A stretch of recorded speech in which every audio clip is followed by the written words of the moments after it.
Welcome to HomeWord. I'm Jim Burns, and I am smiling today because I have one of the special people in my life, Doug Fields, with me today, and we're going to talk about intentional parenting. Parenting is complicated. I mean, I don't think anybody goes, oh, this is the easiest thing I've ever done. And yet, for a lot of us, we never went to parenting school, so what we need to do is get some insight. And Doug and Kathy Fields, by the way, he married way above himself with Kathy, have put together an incredible well, it's an experience. There's a workbook. It's called Intentional Parenting. I'm going to show it to you if you're on HomeWord YouTube channel. If you're listening on any of the other podcasts, you didn't get to see the book. But anyway, they have done a great job with this. There's a digital component to it. And we're going to talk about his principles and Kathy's principles on this. Doug has been one of the foremost leaders in the world of youth ministry, maybe the foremost leader in the world of youth ministry. Amazing to see this happen.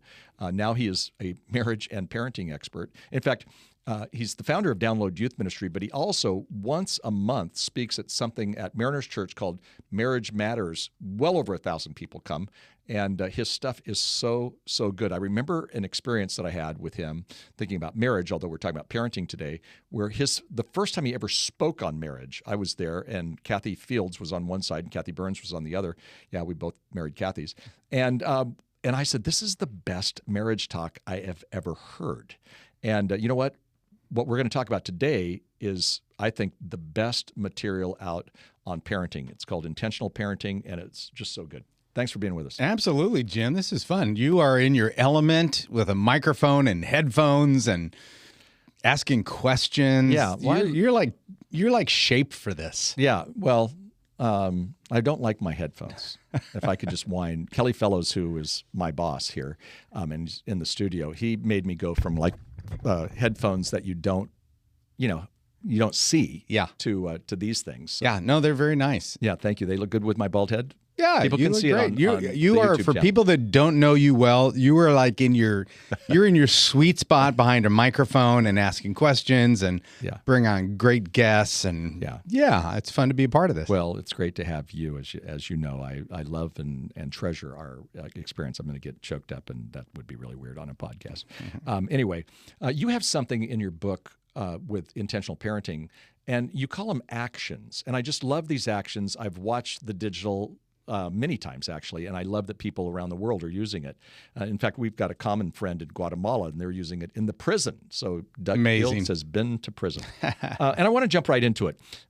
Intentional parenting, there are actions, and one of them is that you said they have an incredible influence on their children. And I think sometimes parents don't realize that influence. It's chaotic. Life's kind of going crazy. They're not obeying their parents. And what you're saying is, no, you have an incredible influence. Yeah, Jim, we talk about 10 actions that an intentional parent takes, and maybe somewhere in here we'll talk about where these even came from. Yeah. But of them, they're not organized in any way of priority except for this one. Yeah. This first one is that parents, if you don't have the conviction, the belief that you are the most influential person in the life of a child, you are abdicating you're basically a bed and breakfast owner.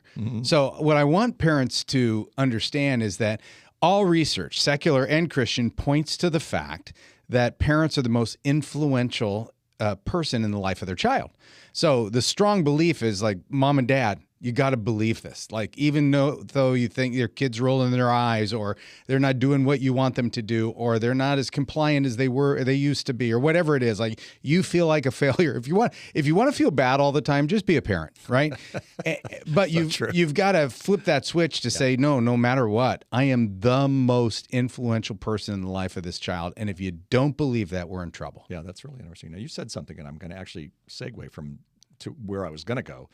You talked about these actions. How did you come up with these 10 actions? Well, I mean, part of this is, you mentioned in the introduction that I've been in youth ministry for a long time. So Kathy and I are observers, and we just observed good families and bad families, and we asked a lot of questions. And actually working with teenagers was our primary form of birth control for a lot of our marriage. Like, why would we want to do this?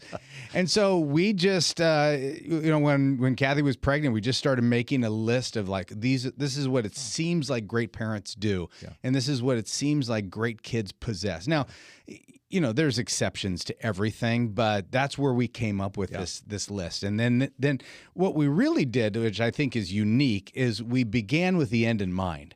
Like we do this in, people who are in the marketplace. They know when they're going to sell their business. They know when they're going to get out. Or anybody who retires has worked that calculator backwards to see, are they going to have enough money, before they die.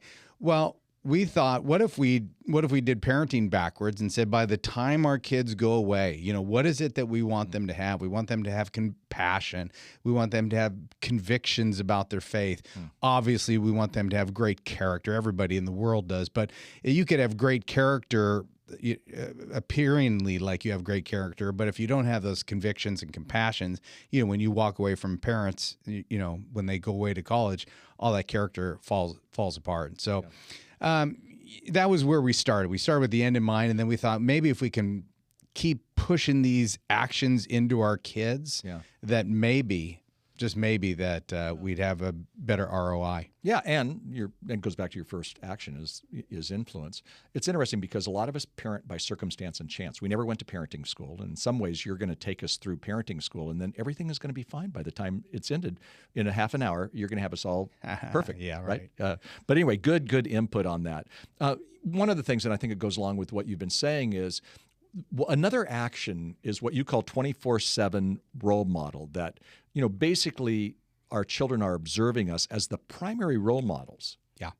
Yeah. These actions go together. Strong belief and the role model. That if you believe that you're the most influential person in your child's life, then you have to understand that you're under surveillance 24/7. Right. And so what that means is, kids are watching everything about you. They're watching your marriage, mom and dad, if you are married.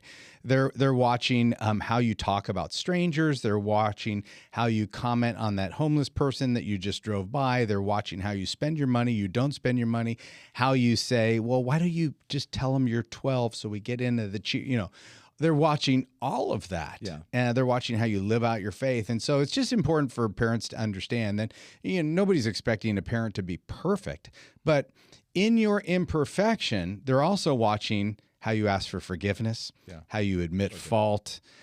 So I just think these are really, before you kind of get into some of the really, really practical stuff, parents have to understand, one, strong belief. Two, you're a role model. You're always on display. Yeah, no, that's so good. We've known each other a long time, and I remember when I was 54 years old, and you said, "Hey, you can get a cheaper meal if you say you're 55."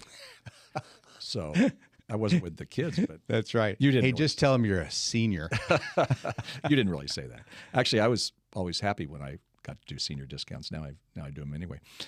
Okay, action number 3 is you. But it's a good one. Encouraging words. That parents regularly use words that are positive and life-giving. Why don't you give me an illustration? Well, Jim, you and we're both word guys, so this comes easy. Affirmation, encouragement comes natural to people like us. It doesn't to people like we're married to. Both of our Kathys, they have to work to be encouraging. So if you're not an encouraging person, that's okay. You just have to be intentional about it. Hence the title of the book, Intentional Parenting. Right. But the idea is that, parents are saying things all the time that we find that parents are very, very critical. Shut the door, put your backpack away, get the cat out of the microwave, all the stuff that we're always saying to, our kids. But if you were to transcribe, mom and dad, everything that you say throughout the day, and then you put, the positive words on one wall and the negative words on the other wall, what would it look like? Yeah. And so I'm just under the conviction that I've never met a child who has said, you've got to stop encouraging me. I've had it up to here with encouragement, that, they're a bottomless bucket of needs to be told, because the world's telling them, think about what the world's telling them. You're not good enough. You're not thin enough. You're not smart enough. You're not athletic enough. You're not enough. And I think it's parents' job to create a sense of confidence within kids, not a cockiness, but a confidence in who they are and who God's created them to be. And I think words matter. Words shape us. Yeah, and yet at the same time, I don't hear you saying if your boy is a senior in high school and he's 4'11", you encourage him to go into the NBA. Yeah, right. You're not saying you can do anything.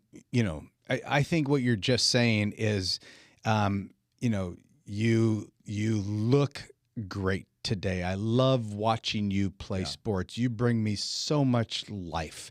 Yeah. Before I came to the studio, I was with my 5-year-old granddaughter, and I was asking her about her preschool. She's like, she goes to a private Christian school, and there's like 9 kids in the class. So I know the names of all of them. I went and did magic for them, which was very fun.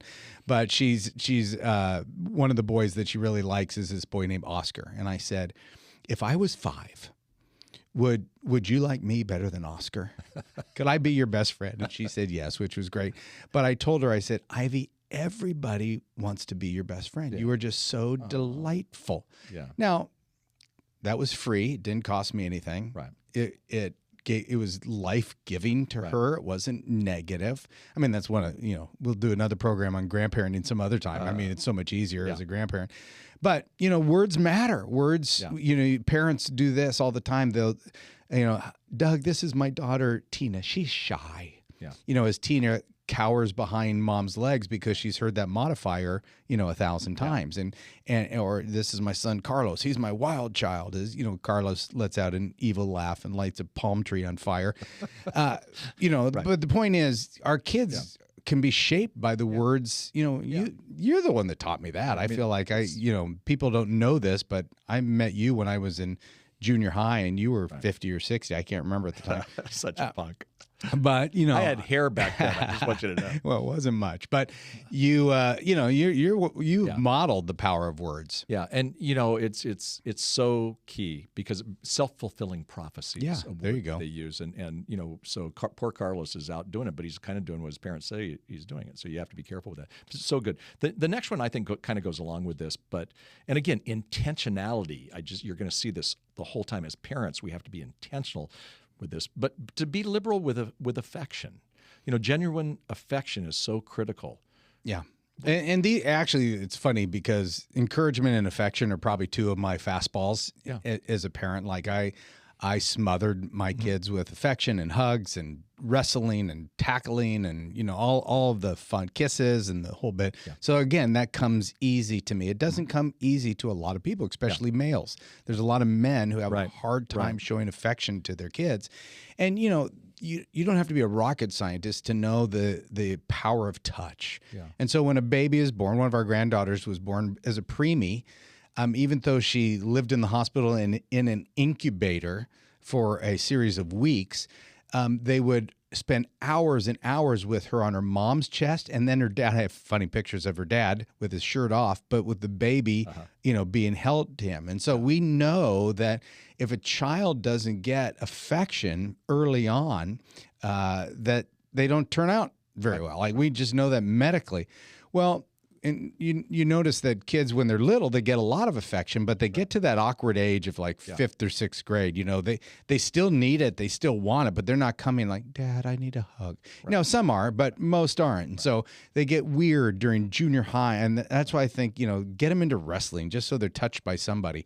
Yeah. But that's our job as parents. Our job as parents is that, intentional, be liberal with affection more than you think. Yeah. Yeah. I find so many people as adults say that they craved affection. They didn't know what they were craving. And so they found affection even in the arms of, false affection, in the arms of a guy or in the arms of a woman or something. Totally. Yeah. Kathy has a friend who gets a massage once a month. So she says, so she can be touched. Yeah. Okay. That's a marriage issue.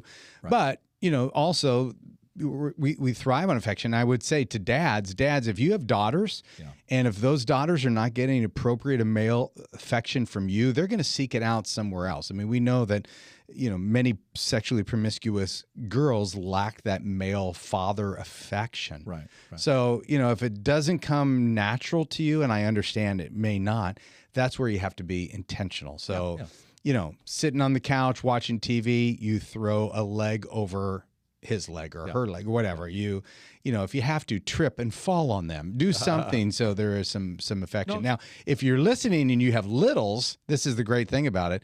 You just make it a house rule. Like, you all have to hug mom and dad every day before you go to school or when you get back. And then it becomes part of your home culture, and they do it, as they go. No, even as teenagers, no, we still keep this rule. No, it's so good. And sometimes they'll, being mushy, what they might say, you just do it. Yeah. And if they go, you get an eye roll, fine. It's still important. You got to be do the that. parent. You got to be the parent, even when they say, don't hug me. Okay, if I don't hug you before you go to school, I'm going to find you at your third period class and hug you in front of your friends. Oh, there you go. I'll hug you. Right. I had a funny experience this weekend. We watched over Mother's Day, funny enough, and our big anniversary.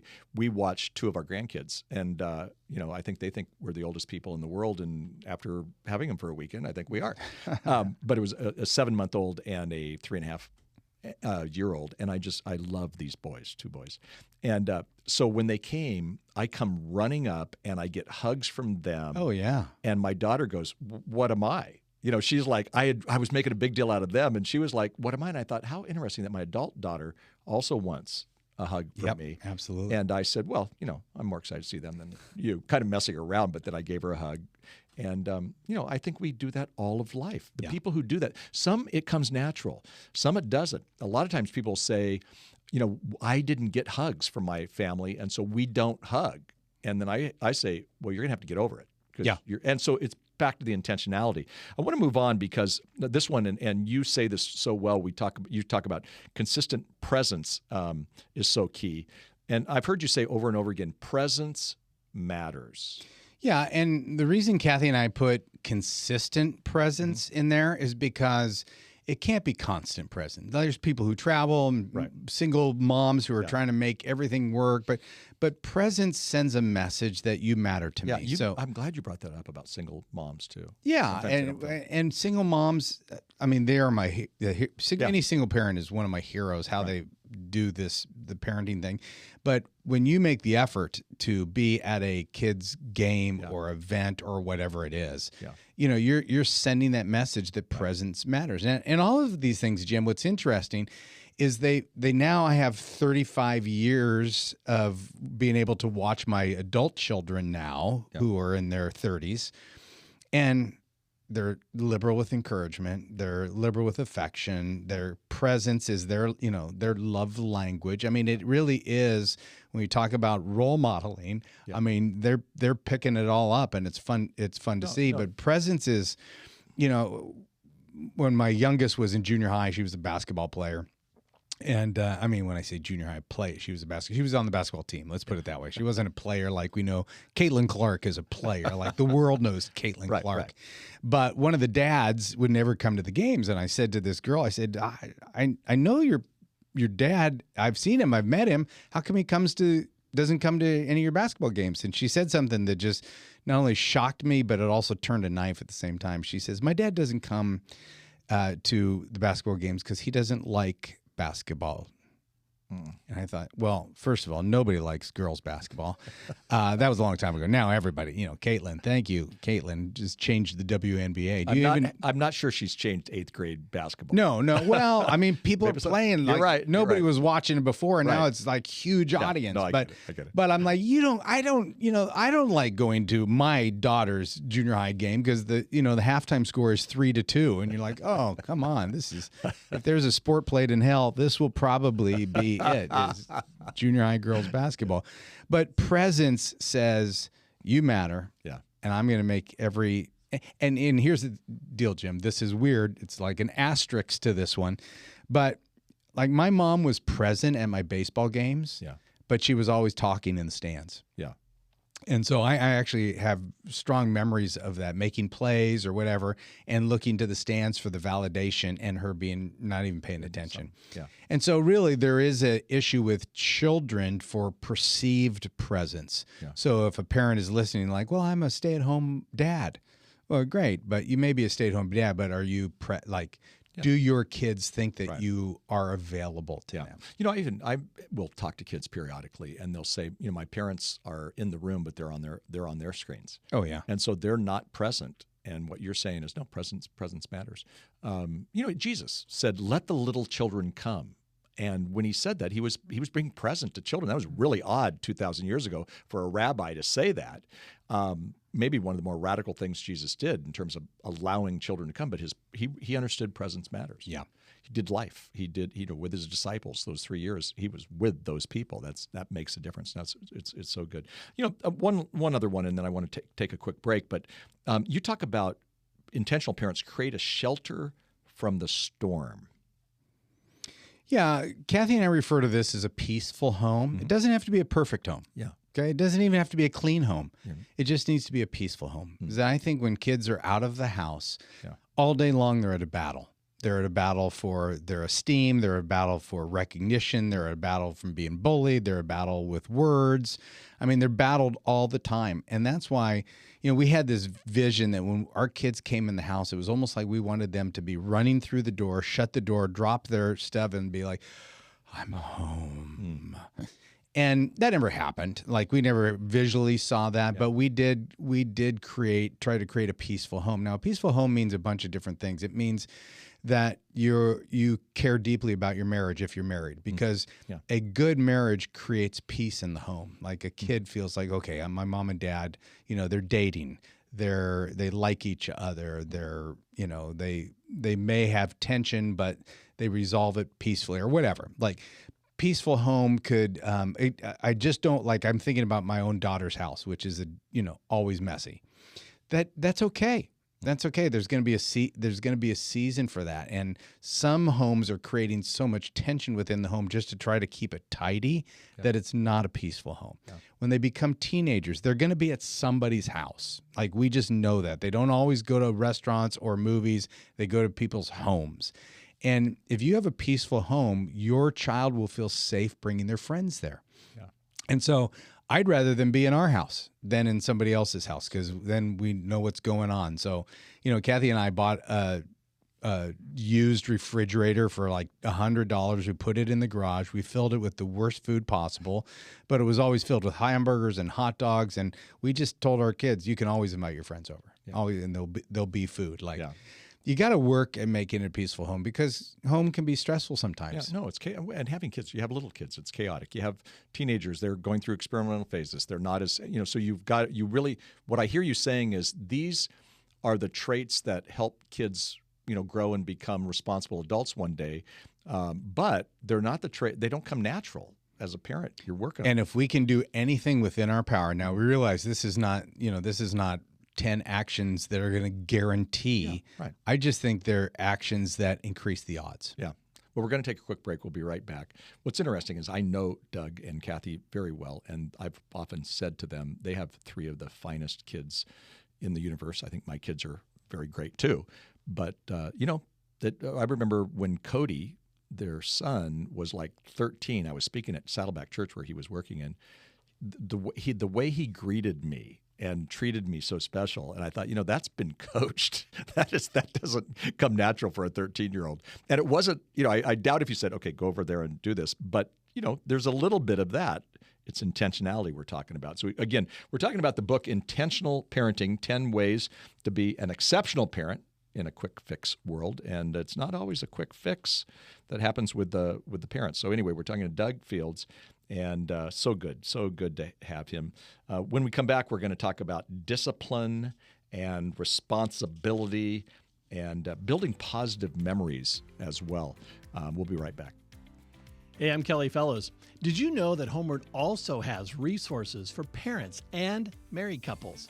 You can find all those resources at our website, homeword.com. Also, check out our YouTube channel, where we create 1-minute video vitamins to encourage parents and to resource couples. Check those all out at YouTube/HomeWord and also our website, homeword.com. Now let's get back to our podcast. Welcome back. I'm so happy to have this conversation. I was just thinking after the break here that as we go into other things, that you're hearing great stuff. And you know what? You can do this. This is intentional. This isn't, something that's rocket science. Nobody's going to do it perfect. So you just move a little bit forward and be intentional about your parenting. And, the response is wonderful. It doesn't mean that your kids are going to be perfect. What it does mean is that as you engage, you become that most important person and most important influence, like Doug was talking about. So again, we're talking about intentional parenting and how to be an intentional parent. Doug, one of the things that I love in your presentation, in your book, in the digital format with this, is that parents who are intentional view discipline as guidance with love. Yeah, guidance with love, rather than anger, right? Like, it's so easy to get angry. Everybody's going to get angry. And I tell parents all the time, you are in no moral or legal obligation to express your anger right away. Like if you get angry, you can put yourself in timeout, right? Like policemen have to give tickets right away. Parents don't. So I'm not saying we don't discipline, but discipline is more guidance with love. Yeah. And and people that push back, obviously there are people that disagree with all kinds of, and I'm not saying discipline is an easy one, but they spare the rod, spoil the child, Right. Well, that's taken a little out of context because, the rod that was being referred to in the Psalm was a shepherd's staff, and a shepherd did not use the rod to beat the sheep, but to guide the sheep on the right path, right? That's and really so, when we talk about delicate discipline, it's guidance with love, and so guidance with love means that I'm going to discipline fairly. Mm-hmm. This is not abuse. This is not, you didn't take out the trash, so you can't go leave the house for another year. Like there's some boundaries within your own anger. I like to call, as the kid gets a little bit older, I like to call a consequence by choice, meaning that they know ahead of time what the consequence is going to be. Yeah. And then they choose. So for example, when you can't do this when they're littles, when they begin to think a little bit more, if you do this again, here's the consequence. So that way, we're going to talk about responsibility next. You're actually helping decision-making and responsibility. So I know that if I'm going to be late for curfew, I already know that it's a 3-week restriction or whatever it is, take away the car, the phone, or whatever. Right. Then I'm making a choice. So it really empowers me as a child. Like, that way, I don't have to meet them at the door screaming and yelling and, you're late. Yeah. I can just be sad. Well, you can and show empathy. Oh, I'm so sorry. Yeah. Because, now, as we agreed, you've got that 3-day, no phone. Or you normally make such great choices. And so I've got to imagine this was a big deal for you to choose to be late. Now, in all of this, none of my children ever went upstairs and were like, thanks, Mom and Dad. Thanks for thanks for being, disciplined with love. Like someday you should write a book called Intentional Parenting.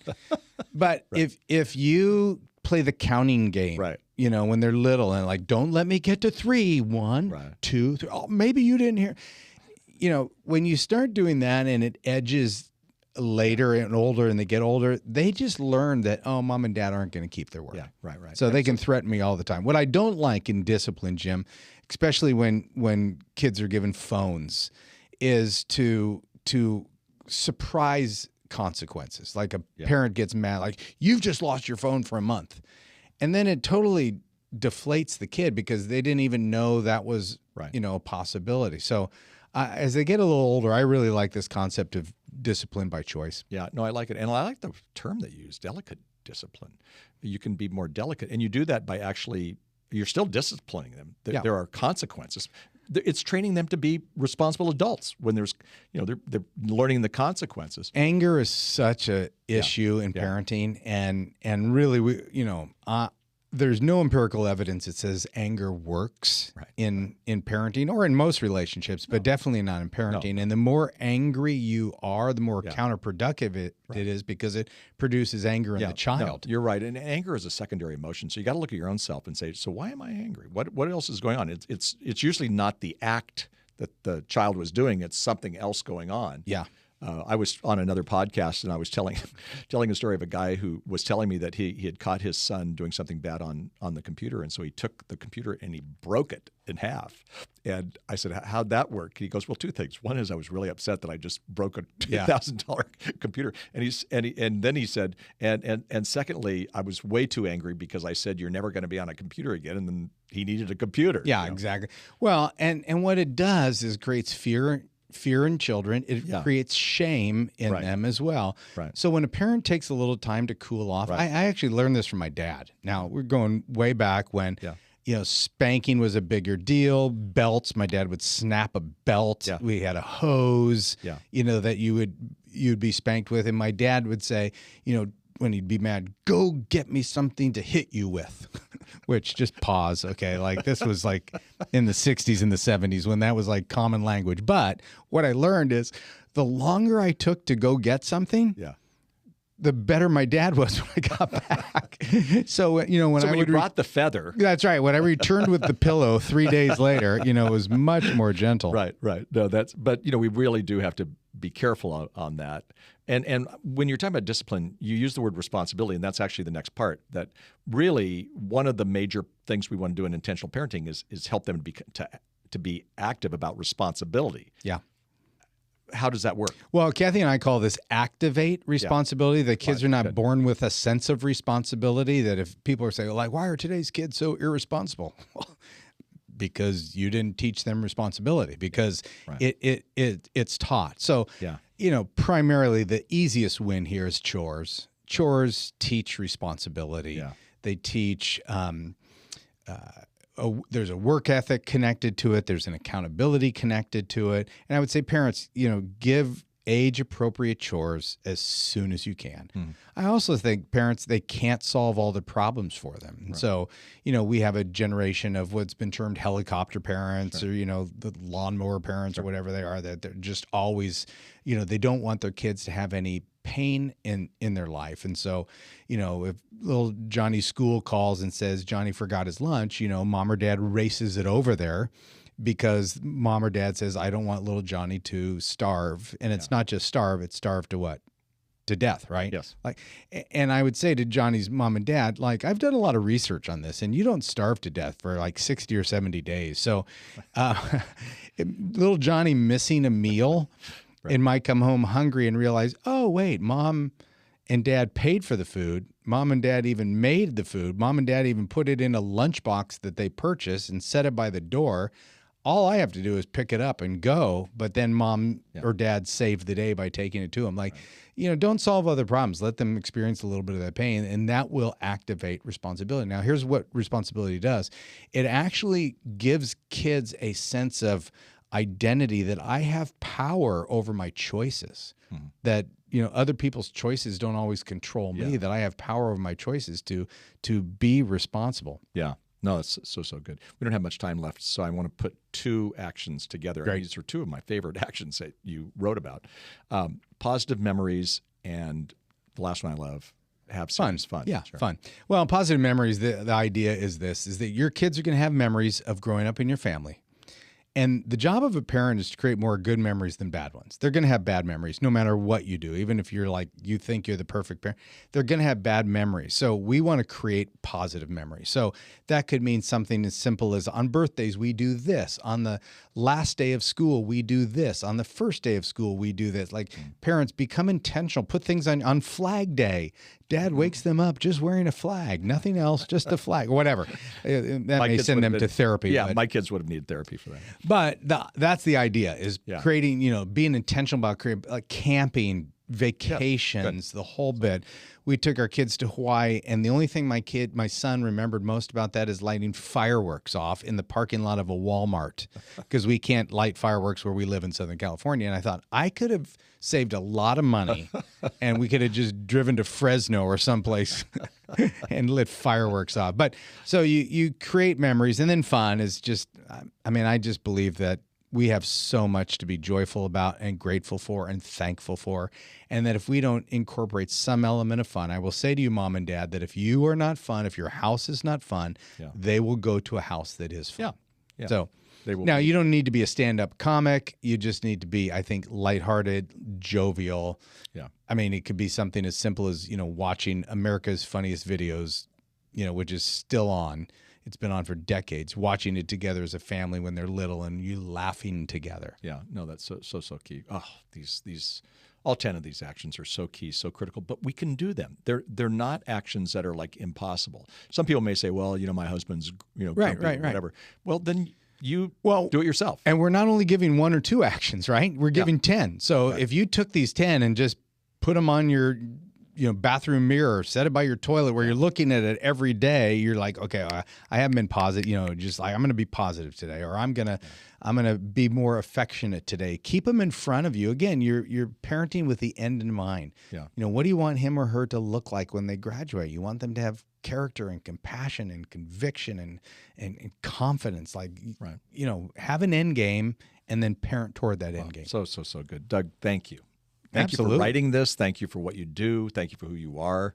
And your kids are amazing. Well, Kathy gets She does. she gets all the credit. I've written a bunch of books, and she always wanted nothing to do with books, but this is the one she said, I love that. I'll invest in. And if parenting was she'd be the valedictorian. And Yeah, I'd be the guy burping the alphabet in the locker room. I think that too. Agreed in the sense of your wife is incredible. And both of us kind of married above ourselves, so we're way fortunate on that. I've told people behind your back that I think the best product out there to help parents is intentional parenting. I've said it. And I write books on this too. And I have courses, but I tell them to go through your stuff. And I've heard so many testimonies of people who like it. And I just hope you'll if you're listening today, you're watching today, I hope that you'll actually go to our show notes, get the information on how you can pick up this book. And anything with Doug is at dougfields.com, and there's lots of great resources there. And he's just doing some great stuff. And before you go, I just want to mention two things, two that hit me with what he said. Number one is have serious fun. It's what we closed with. You know what? Today I'm going to challenge you to do something fun. And I know life is busy, life is chaotic, but there's something you can do that's fun. And it may just be watching America's Funniest Home Videos for 2 minutes, but have some fun with your kids, okay? And that builds memories too, by the way. And then also shower them with affection. If you're not an affectionate person, it may be hard for you at the beginning, but give them some affection. If they're being smart aleck to you, they might be. If there's chaos, then still give them some affection, because that's going to change their life, and you're being intentional about it. It becomes more natural to you the more you do. So it's been a great show. So good to have you listening. I'm honored that you're listening. I hope you, will tell your friends. I hope you'll subscribe to all the different channels that we're a part of. And again, you can watch this on HomeWord YouTube channel, as well as all the platforms worldwide. So we're excited that you're listening, and have a great day.